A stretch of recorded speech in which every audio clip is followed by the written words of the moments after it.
Abril 16, Esperanzao Principia, ilaka 28 round de Balikatan na Pilipinas. Por eso mga grupo kinta kwestiona kung nagpresensya del mga tropa Amerikano na pais na preparaya kung un grande akto de protesta. Kamang patrol Winnie Casimiro.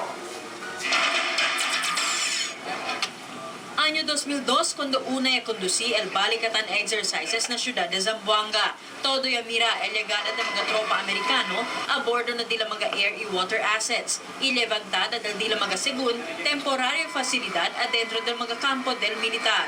Seguiditos también mga proyekto que inicia Estados Unidos hasta na mga lugar de konflikto como Albasilan y Sulu, donde también ya llega mga soldado kano para inicia medical missions. Pero a mediante de este mga proyekto y ayuda, to continua cuestiona este koalisyon ng mga cause-oriented groups con el verdad motivo del Amerika. Sa pamamagitan ng nitong mga proyektong ito, ay napapalambot nila yung puso ng mga lumalaban at nagkakaroon ngayon ng way para pumasok.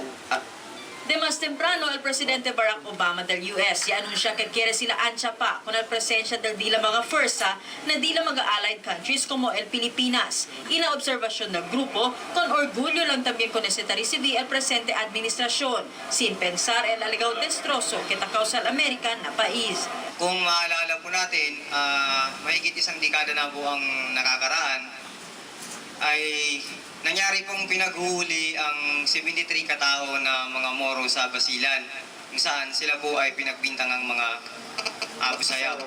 At ang masaklap doon ay hanggang sa kasalukuyan ay walang nangyayaring justisya.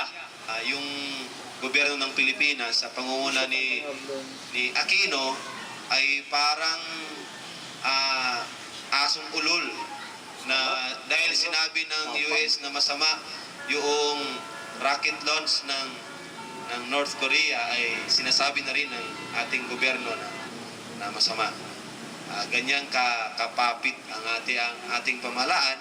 Por eso, un grande caravan de la Esperanzao Initial Anti-US Coalition Abril 16, el día que hay principio también en la 28 round del Balikatan Exercises.